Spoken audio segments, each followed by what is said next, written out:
Hoteelli malee mul'atu meeshaaleen guutumaan guutuutti mul'atu waan. Kan goone. Meeqa hundaa? Mee duuba siistee Qarshiin meeqa ta'ee qarshiin kun kuma afurtamii saddeetii Kami? Arabsna. Ani bakki bunaa. afurtamii saddeetii sun ta'e kuma afurtamii torbaa fi dhibba lama. Kuma afurtamii torbaa. Mul'ataare. Wambari. Ana bakki sanii nan ta'a. Bakki bunaa ta'a. Bakki sanii ta'a. Kana buti haanna jala qabiti. Bakka kaartoonii kanatti buti. Bakka bareeda gooti. Akkana kottu. Xiqqoo ishii gadi deebisi. Akka malee hin godhin. Bakka.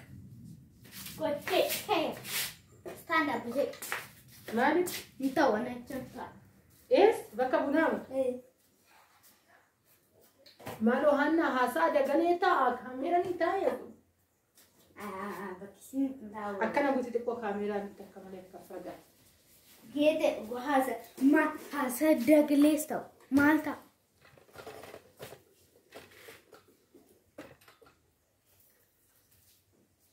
Nama namee ilaalaa deemu. Fiigichi as wanni dhaaf fiigini.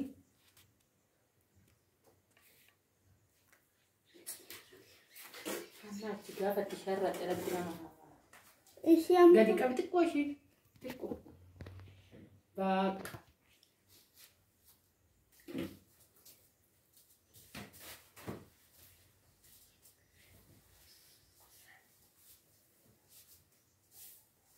Xiqqoo sobata akkan sobatuma ishii siniin guutuun hin mul'atu.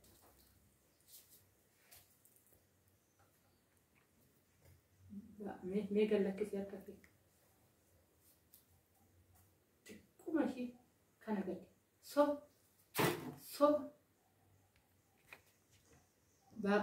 soba jechuun akkasii mee gallakkisee xiqqoo ishii sobata ol mataan hafuutti sobata ol.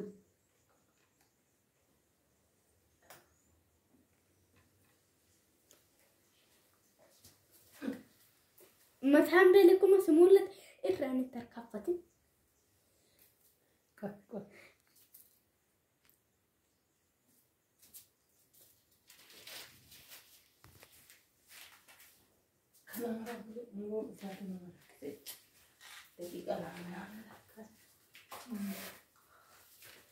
Bakka kana kaasnee itti agarsiisa.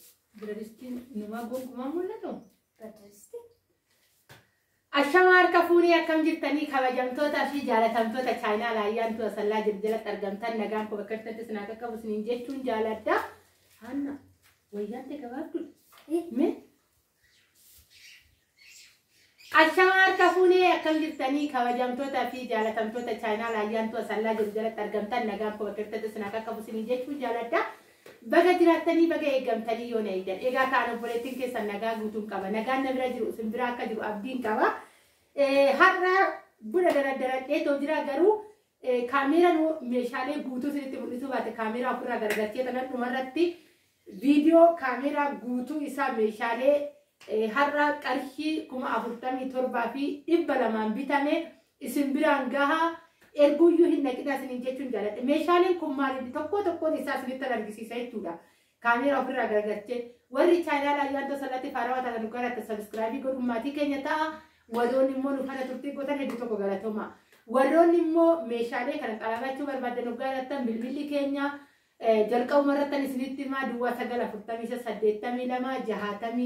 948 isiniin jechuun jaaladha. Egaa kaamanni barumsaa banamaa jira ammaaf garuu haannaan na bira jirtin isiniin jechuun jaaladha. Egaa haannaan boru na caalaa akka hojjettu abdii guutuun qaba. Akka argaa jirtan asitti meeshaalee bunaa garaddareetan jiran isiniin jechuu jaaladha. Meeshaan kun guutumaan guutuu isinitti mul'achuu baate meeshaan kun meeshaa mana guututuudha. Already biiffee tokko jechuudha. Biiffee tokkodha meeshaaleen kun isinitti mul'ate ta'ee isinii باية بريدي ورقاما سني جرامو سن كندا سنين جتشو جالدا كيسيسا أكارجا جرتان كندا سني جاجا سني كل لما ركبوتي بوتجرا أو في الرجال سني ترجسيسا بودا أكنا جراني سنين جتشو جالدا حالا كنا نكتي مشاري وبوليتي كوتي بيتدا أكاسيت كان جبنا الرتاو كوني بوتا كانتي كوني مو كوني isa ejers akka feetanitti kan namni ixaana aarfatu soggaa jiraate ta'e ixaana irratti aarfachuu kan danda'aniidhaan isiniin jechuu jaaladha.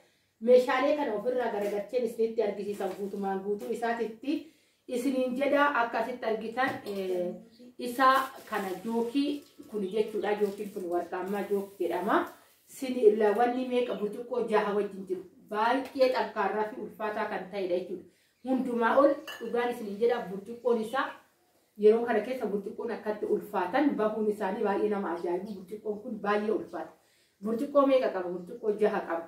Warroonni jookii warqaammaa fakkeenyaaf amma yeroo baay'ee ijoolleen burcuqqoo ishii jala shuulii biffee keessa yoogaa teesse xiqqishuma ishii soba walitti buutee qasheettu san warroonni iskiriishoot gootanii natti ergitan onlaayinii irraa baay'ee baay'inaan buustanii ergitan. Meeshaaleen kunniin warqaammaa barbaadan kun warqaammaa baay'ee burcuqqoo orjinaala ta'e waan takka qashii tokko ama burcuqqoo san akkanuma hoogooti asirraa sharafatti daftee mana namaatti hoggaa argitan kan dadhabne kan harki keenya nu dhumate walaa burcuqqoo wasaniitiif jechuudha. Mana baay'een jiru baay'ee mana arabaatti illee burcuqqoowwan akkasii suni darbee mana ta'e malee jechuudha. Kunniin burcuqqoo baay'ee babbareeda ta'anidha. Itti fayyadamuun warri bitachuu barbaadan isiniin jechuun jaaladha. Jookiin kun baay'ee ulfaatina ni qabu. Xankaarra dhalleedha walitti illee bu'an nuufi irraa nu hafan. Kanaafuyyuu meeshaa yeroo baay'ee kaawwan waa tokko dabarsu dhiifama naa godhaa gorsa wajjin nan dabarsa isiniin jechuun jaaladha. Egaa ka har'a kana fakkaata. Waa biradistii asitti biradistii ijoolleen keessattuyyuu shit gootanii toonatti ergaa jirtan biradistiiwwan biyya keessa jiran kan tokkoffaa ta'an biradistiiwwan kanniinidha. Darajaa 7 of keessaa qabu isiniin jechuun jaaladha. Biradistiiwwan kana bitaa itti fayyadamaa isiniin jechuun jaaladha. Xixiqqishuuwwanuu yeroo baay'ee biradistii mana keessatti nuti rakkannu biradistii akkamitti yoo jettanii yaaddani biradistiiwwan isa xixiqqaa ta'anidha jechuudha. 2 biradistiiwwan kun mana keessatti yeroo baay'ee biradistiin nun geenye jiraate taanaan biradistiiwwan akkanaati. Inni garuu biradistiiwwan suni kun 2 wal faana kan jiranii baay'ee gaariidha. Biradistiiwwan kana warratti waggaa bitannee itti fayyadamnee biradistiiwwan isa 4 qabu fa'a warra kanaalaa kana shit gootanii baay'ee furdaadha jettanii toonatti ergaa jirtan keessaa biradistiiwwan kun biyya keenyatti kan nu fayyadu 1 2 3 hanga 4 jiran mana keessatti hojjechuudhaaf illee nu fayyadu jechuudha. Yeroo baay'ee kuuwwan gurguddaadha hoo wal qabaanneedha kan itti hojjennu. Kanneen immoo keessattuu 4 kana mana keenya keessatti meeshaaleen itti rakkannu jiraate taanaan isa xixiqqaawwan kana waan xixiqqaatti hojjechuun mana keenya keessatti bilcheeffachuu adda addaatiif biristiiwwan xixiqqaan baay'ee murteessan.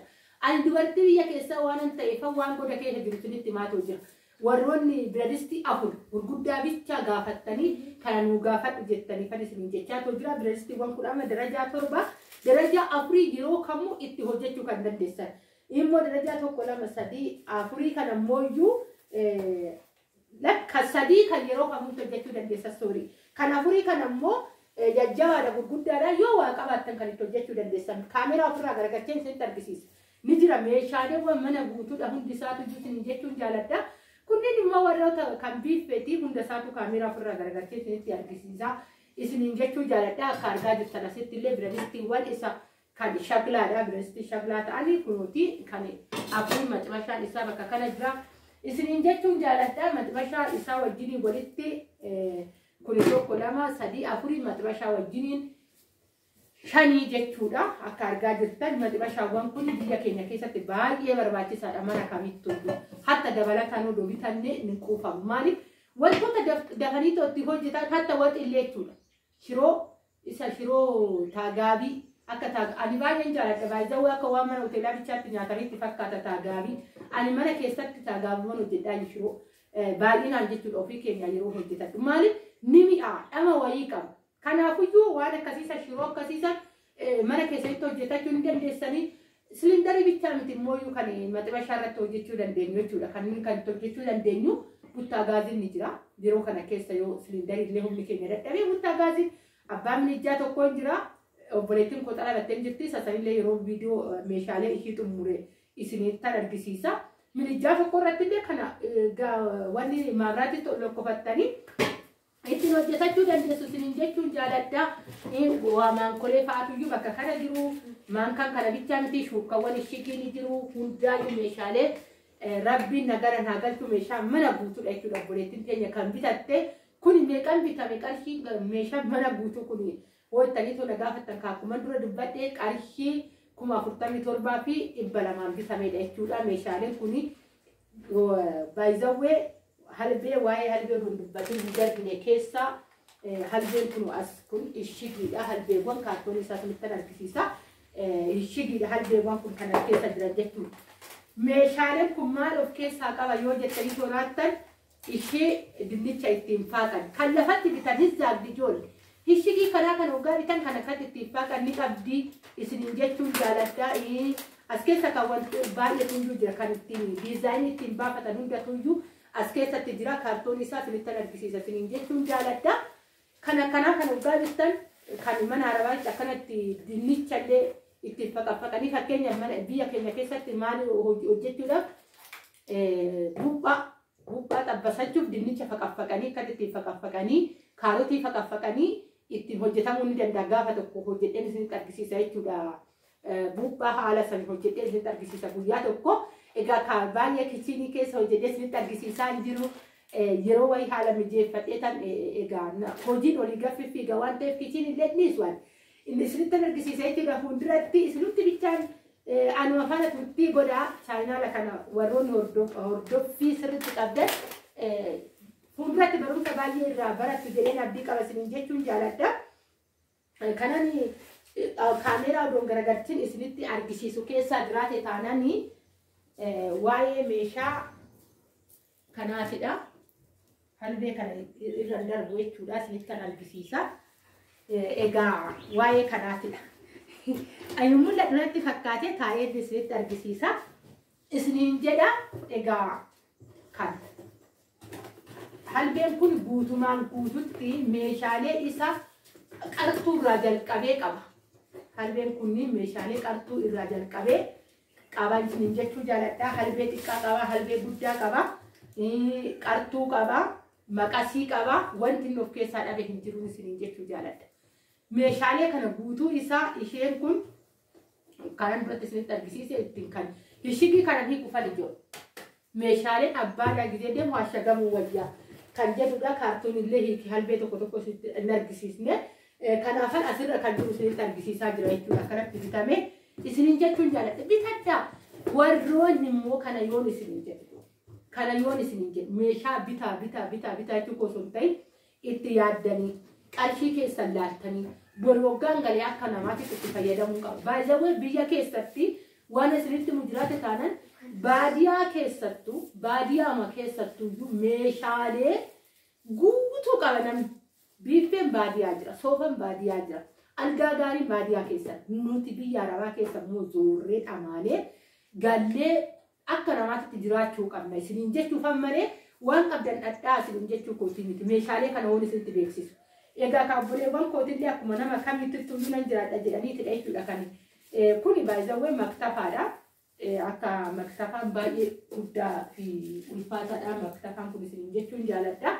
Egaa kana gorsa kee wajjin kana jedhu amma ani kara kaameeraa ofirraa garagalchee tanan egaa kana meeshaalee kana guutumaan guutuu isaa isinitti argisiisaa sahaaniiwwan cilfaawwan hunduma isaatu isin arguun dhaqinaa haga viidiyoo kana xumurtatti isiniin jechuun jaaladha.